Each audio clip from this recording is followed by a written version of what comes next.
এই পতিতা দিদি কিন্তু একটু বিপদে পড়েছে। তোমরা সেটা বুঝতে পারছো কি? বুঝতে পেরেছো। বেশি লোভ করতে গেছিল। মানে আ কম, কম খেলে এটা কিন্তু হতো না। ও বেশি খেয়ে ফেলেছে, হ্যাঁ? যেটা কিনা লোকের এখন চোখ টাটাচ্ছে। হ্যাঁ, চোখ টাটাচ্ছে না? আমাদের গাধা ভাই খুব ক্ষেপে গেছে। এবার সে যদি ক্ষেপে যায় তাহলে তো আ শিয়ানে, শিয়ানে কোলাকুলি হবে। হ্যাঁ, তারও চোখে লেগেছে। কিন্তু সে দুদিন আগেও কিন্তু আমাদের এই বাদরের পক্ষে ছিল। সে বলেছিল, "আমি কিন্তু তোমার সঙ্গে আছি। তুমি লড়ে যাও। যে বউ তোমাকে ছেড়ে চলে যায় পরকিয়া করে, কাজেই সেই বউকে কোনোভাবেই তুমি ছাড়বে না। আমি তোমার সঙ্গে আছি। আমি তোমার সঙ্গে লড়ে যাব। তোমার হয়ে লড়ে যাব।" কিন্তু সে আজকে তার ভয়েস চেঞ্জ করে ফেলেছে। ঠিক বলছি তো? তাহলে welcome back to my channel. আশা করি সবাই ভালো আছেন। আমিও ভীষণ, ভীষণ ভালো আছি। কারণ ওয়াইটিতে যুদ্ধ লেগেছে। ভালো খারাপের মধ্যে যুদ্ধ লাগেনি, খারাপ খারাপের মধ্যে যুদ্ধ লেগেছে। মানে খারাপ করছে সবাই, যাদের কথা বলছি। কেউ বেশি, কেউ কম। কেউ চেষ্টা করছে ভালোর মুখোশ পরতে। হ্যাঁ, আমাদের দালাল দিদি ভালোর মুখোশ পরতেই চেষ্টা করে। মাঝে, মাঝে শুধু মাতৃভাষাগুলো বেরিয়ে আসে। কিন্তু ম্যাক্সিমাম টাইমে কিন্তু নিজেকে কন্ট্রোল করে। কারণ তার ভিউয়ার্সরা ভগবান। ভগবানের সামনে তো গালাগালি দেওয়া যায় না। আবার সেই ভগবান যদি বাংলাদেশের বেশি হয় পার্সেন্টেজ, সেই কথা বলছি। কারণ এই পার্সেন্টেজ শুধু সংখ্যায় নয়, টাকারও। কাজেই সেইখানে আমার সমঝে যেতে হবে। আমাকে পবিত্র, একদম পরিষ্কার দেখাতে হবে। সেই কাজে আমি প্রায় সফলতা অর্জন করছিলাম। করে ফেলেছি হাফ সেঞ্চুরির রাস্তায় আমি। আর এই সময় কি না আমার একটা ভুল পদক্ষেপ, ছোট্ট ছোট্ট ভুল আমাকে প্রায় শেষ রাস্তায়, মানে বাঁকের শেষ বাঁকে এনে দাঁড় করিয়ে দিয়েছে। মানে এখন আমি ভাবছি বাঁক নিয়ে ঘুরবো না সোজা বেরিয়ে যাব। মানে আমি এখন ঠিক করতে পারছি না আমি কি করব। তার জন্যেই আমার বিভিন্ন লোককে ডাকতে হচ্ছে, বিভিন্ন লোকের সঙ্গে পরামর্শ করতে হচ্ছে, নিজের সঙ্গে নিজের যুদ্ধ করতে হচ্ছে। আর আমি ভাইয়ের সঙ্গেও কি কথা বলছি কে জানে? বলতে পারি কিন্তু আবার নাও বলতে পারি। কারণ ভাই এখন নিউট্রাল থাকতে চেষ্টা করছে। গাড়ি কিনছে, শখ মেটাচ্ছে, একা বন্ধুদের সঙ্গে ঘুরতে যাচ্ছে। এগুলো কিন্তু তার সুপ্ত ইচ্ছা ছিল, যেগুলো কিনা ও বিয়ের ৫ বছরের মধ্যে করতে পারেনি। কারণ সে তখন ঘোর সংসারী ছিল। এখন বউ বেরিয়ে যাওয়াতে তাকে মুক্তি দিয়ে গেছে এবং তার স্বপ্নের রাস্তাগুলোকে খুলে দিয়ে গেছে। আর দিদি কি করছে? ভাইকে পরিষ্কার করতে, করতে নিজের গায়ে কাদা মেখে ফেলেছে। আর আমাদের হোয়াইটের গাধা দাদাকে খেপিয়ে দিয়েছে। তাহলে বলি, দেখো আমি কিছু রাগ করো না। গাধা দাদা বলছি বটে, কারণ সে কিছু বোকার মতো কাজ করে ফেলে তার জন্য বলছি। আর আরেকটা কারণ হচ্ছে আম নাম নেয়া যাবে না। নাহলে ডাইরেক্ট নাম নিতাম। নেয়া যাবে না। সেইজন্য নিতে পারছি না। ভাষাটা কন্ট্রোল করেছে। তার জন্য থ্যাংক ইউ। তার জন্য তার ভিডিও দেখি। হ্যাঁ, নোংরা ভাষায় কথা বললে ভালো লাগে না। এখনো তো প্রতিবাদ হচ্ছে। এখনো তো কন্ট্রোভার্সি হচ্ছে। শুনছি তো। এটাও ভাষা এবং এটা আ অনেক বেশি শ্রুতিমধুর। ঠিক আছে, এইরকমই করো। কিন্তু মাঝে, মাঝে নিজের দিক ভ্রষ্ট হয়ে পড়ো কেন? তার জন্যই ওই নাম, গাধা। না হলে যদি নিজেকে ঠিক রাস্তায় সবসময় এনে দেখাতে পারো, তোমার মতো পারফেক্ট কিন্তু কেউ নেই। হ্যাঁ, সোজাসুজি কথা বলো। যে যেটা ডিজার্ভ করে। দলাদলি নয়। এটাই আমাদের উদ্দেশ্য হওয়া উচিত। দেখো, আমি তোমাকে অপছন্দ করি তোমার ভাষার জন্য। কন্ট্রোভার্সির জন্য নয় কিন্তু। ভাষাকে কন্ট্রোল করবে, মেয়েদের সম্মান করবে, মহিলাদের সম্মান করে। অবশ্য যে সম্মানের উপযুক্ত তার কথা বলেছি। সবাই নয়। কিন্তু আমি বলি যারা মুখ খারাপ করে যেসব মেয়েরা তাদেরকে এড়িয়ে চলো। দরকার নেই তাদের মুখ লাগার। কারণ কেউ নোংরা বলে আমি তাকে নোংরায় নেমে পরিষ্কার করতে পারবো না। আমাকে পরিষ্কার থাকতে হবে। তবেই আমি নোংরাটাকে পরিষ্কার করতে পারবো। ঠিক আছে? আমরা কিন্তু অনেকদিন আগে থেকে বলছি, এই বাদর যাকে নিয়ে গাধা দাদা আজকে বলতে বসেছে, এর মতো আম পৌরুষত্বহীন অলস টাইপের আম বড় ব্লগার কেউ নেই। এতদিন পর মনে হলো?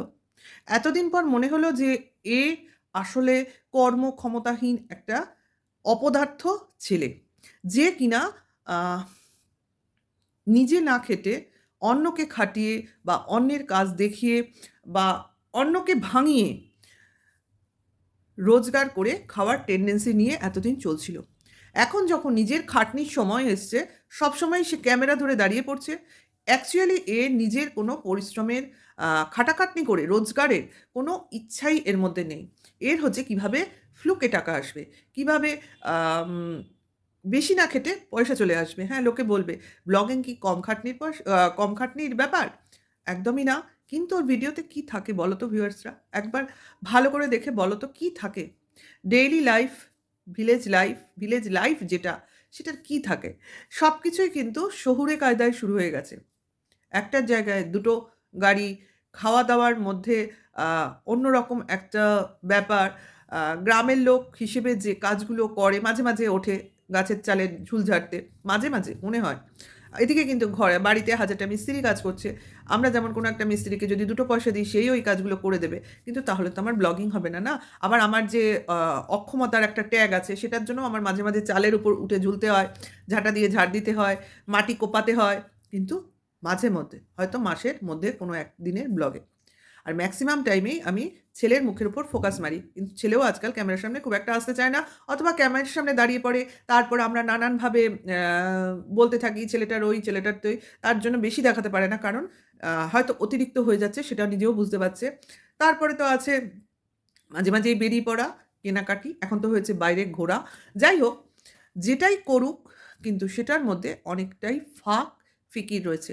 তারপরে ভাইয়ের যে কথাটা খুব ভালোভাবে আমার মনে লাগলো যে সত্যিকারের অনেকদিন আগে থেকে বলছি, আজকে একেও বলতে শুনলাম। কেন? আমার শুনলাম ঠিকই আছে, কি শুনলাম বলছি, কিন্তু শুনেই আমার এই জিনিসটাই মনে হলো, এতদিন পরে? এতদিন পরে কেন? বউ দোষ করতেই পারে। কারণ সে আমার অর্ধাঙ্গিনী। সঠিক কি না? বউও করতে পারে, বরও করতে পারে। কারণ আমরা বিয়ে করছি, বিয়ের পর আমরা কেউ ভগবান নই। কারোর কোনো দোষ ত্রুটি, ভুল ত্রুটি হতেই পারে। যেকোনো সময় হতে পারে। বরেরও হতে পারে, বউয়েরও হতে পারে। তাহলে তখন তাদের কাজটা কি? বরের দোষ ত্রুটি কিছু দেখলে কি বউ তাকে ছেড়ে চলে যাবে? না, বউয়ের কিছু ভুল ত্রুটি দেখলে বর তাকে বাড়ি থেকে বার করে দেবে। এটাই ও বলেছে। তখন সেখানে কি করতে হবে? নিজের ভালোটা দিয়ে বউয়ের দোষ ত্রুটিটাকে শুধরে নিয়ে তাকে নিজের কাছেই রেখে দিতে হবে। কবে থেকে বলছি এই কথাটা বলো তো তোমরা? তোমরা যদি আমার পুরনো ভিউয়ার্স হও, পুরনো ভিডিওগুলো দেখো, সেখানে একই কথা বলেছি। যখন সবাই বলেছে যে এই বাদরের বউ বাড়ি থেকে চলে গেছে, তখন আমার ১ম কথা ছিল রাগ অভিমানে চলে যেতেই পারে। তখন কি এই বাদরের আম তাকে কদিন পর মান অভিমান মিটে যাওয়ার পর তাকে বুঝিয়ে সুঝিয়ে ফিরিয়ে তার ভালোবাসাটা দিয়ে ফিরিয়ে আনা উচিত ছিল না? নাকি তাকে পুরো ঘৃণা দিয়ে একদম জীবন থেকেই উৎখাত করে ফেলে দেওয়ার আ প্রবৃত্তি ছিল? যতই এই গাধা ভাইয়ের এগেইনস্ট এ আমি থাকি না কেন, এই কথাটাকে আমি সমর্থন করি। এবং আমি নিজে যেহেতু এই কথাটা বিশ্বাস করি, সেহেতু তার কথা হিসেবে আমি সেটা আমার সমর্থন জানাই। এবং এই ভিক্ষাবৃত্তি মানে ওয়াইটিতে বসে এই যে আ টাকা চাওয়া মানে আমার নেই, আমার আমার বিশাল দুরবস্থা, আমাকে ভিউজ দাও এবং আমি যে সিম্প্যাথি কার্ড খেলছি তার জন্য আমাকে তোমাদের কাইন্ডনেস ভিক্ষায় দাও। মানে তোমরা মানি পাঠাও, টাকা পাঠাও এবং গিফট পাঠাও। সবই গিফট, টাকাও গিফট, জিনিসও গিফট। মানে সবই আমায় পাঠাও, কিন্তু আমি আমার কোনো কিছুই তোমাদেরকে সেভাবে দেব না। আমার আছে একজন এজেন্ট যার মাধ্যমে আ সে তোমাদের জিনিস নেবে এবং আমাকে দেবে। ঠিক আছে? তাহলে এই জিনিসটার ওই গাধাবাই আম প্রতিবাদ করেছে। যদি নেওয়ার হয়, যদি ভিক্ষাবৃত্তিতেই চলার ইচ্ছা হয় তোমার, তাহলে তুমি ডাইরেক্ট নাও। ইনডাইরেক্ট কেন নেবে? এইটাকে প্রতিবাদ জানিয়েছে। সেটার আমিও প্রতিবাদ জানাই। যেটা যে সঠিক বলবে আমি তারই সপক্ষে দাঁড়াবো। কারণ এখানে আমি দলবাজি করতে আসিনি। ঠিক আছে? কেউ সারা জীবন খারাপ থাকে না, কেউ সারা জীবন ভালোও থাকে না। কিন্তু ভালোর পাশে থাকার সবসময় ইচ্ছা প্রকাশ করি আমি। এবং যে সঠিক কথা বলবে তাকেই আমি আমার সমর্থন জানাবো। অসুবিধা নেই। তাতে কি আছে? আ আমি আগে বলেছি, অল্প কিছু লোক হয়তো আগে বলেছে, কিন্তু যারা বুঝেছে অ্যাকচুয়ালি আমার মনে হয় মানুষের কিছু লোকের বুঝতে বোঝে খুব তাড়াতাড়ি, কিছু লোক দেরিতে বোঝে। তবু তো এট লিস্ট একটা হিউজ পরিমাণ লোক যখন জিনিসটাকে বোঝে বা অ্যাকসেপ্ট করে নেয়, তখন কিন্তু একদিকে আমরা আমাদের নিজস্ব জয় মানে জেতার অনুভূতিটা আ অনুভব করি এবং মনে হয় যে যেটা ভেবেছিলাম, মানে যেটা নিজে উপলব্ধি করেছিলাম, সেটা হয়তো সঠিক। না হলে এত লোক পরে সেটা নিজে, নিজে বুঝতে পারত না। হয়তো এগুলো ভগবানেরই ইচ্ছে, ভগবানই পথ দেখিয়ে দেয়, তার পথ সেই নির্ধারণ করে এবং উপযুক্ত দোষীদের অবশ্যই শাস্তি দেয়। সে যেভাবেই দিক, যার হাত দিয়েই দিক, কিন্তু দিক। তাতে কি হয় বলো তো? আ সঠিক লোক তার আ নির্দোষ প্রমাণিত হয়। মানে সঠিক লোক নির্দোষ প্রমাণিত হয়। আমরা সবসময় চাই না আসল দোষীকে সামনে আনতে এবং যে কোনো দোষ করেনি, কোনো পাপই করেনি, সে যেন কোনোভাবেই কোনো শাস্তি না পায়। কিন্তু এই যে দিন চলে গেল, কয়েকটা দিন, এই যে মানসিক একটা আ অশান্তি, এই যে মানসিক অস্থিরতা, এগুলো কি কোনো শাস্তির থেকে কম? সেই দিনগুলো, সেই সময়গুলো কে ফিরিয়ে দেবে? ওই অভাগা মাকে?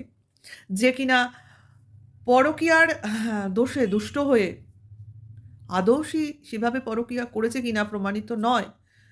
কতগুলো আহ চ্যাটের পরকীয়া করে তাকে কিভাবে কলুষিত, কলঙ্কিত করা হলো এবং সে সবথেকে এটাই আমার রাগ হয়, সে চুপচাপ সেগুলোকে মেনে নিয়ে নিশ্চুপভাবে বসে শুধু আইনের পথে চলতে শুরু করলো। কিন্তু এই যে ওয়াইটির মুখ বন্ধ তো করতে পারল না। সে ভাবল থাক এরা বলছে বলুক, আমি আমার কাজ করি। আমি আমার মতো একসময় আ মুক্তি পাবো এবং শান্তি পাবো। অ্যাকচুয়ালি এ মুক্তি আর শান্তিই খুঁজছে। ভগবান নিশ্চয়ই সেটা অবশ্যই আহ করবে এবং আমরা সবাই এক হয়ে এই অন্যায়ের প্রতিবাদ করব। অন্তত এখানে যেন কোনো আলাদা করে দল তৈরি না হয়। অন্যায়ের প্রতিবাদ করতে সবার এক হওয়া প্রয়োজন। কারণ দোষী বা পাপীকে, হ্যাঁ, চোরই বলো আর ভিখারিই বলো, তাদের কিন্তু একজোট হয়ে প্রতিরোধ করতে হবে এবং তাদের আ এই যে একটা মতলব, এই যে একটা পয়সা উপার্জনের যে একটা স্পৃহা, এটাকে আমাদের সফল মোটেও হতে দেওয়া চলবে না। এবং এর পেছনে যারা আছে তাদের সবাইকে আমাদের সামনে নিয়ে আসতে হবে এবং যারা এগুলো করতে পারবে, আমাদের করার ক্ষমতা নেই, যারা এই ভিতরে এই অন্যায়ের প্রতিবাদ করতে চাও, তারা যদি তাদের ক্ষমতায় থাকে তাহলে অবশ্যই একজোট হয়ে এই লড়াইটা একসাথে লড়ো। আমরা পিছনে আছি সমর্থনের জন্য। ওকে, এটুকুই বলার ছিল, এটুকুই বলতে চলে এলাম। তাহলে আমার সঙ্গে যারা পুরো ভিডিওটায় রইলে, ভালো লাগলে আমার চ্যানেলকে সাবস্ক্রাইব করে নিও আর সঙ্গে লাইক, কমেন্ট, শেয়ার অবশ্য করেই করো। Bye, tata.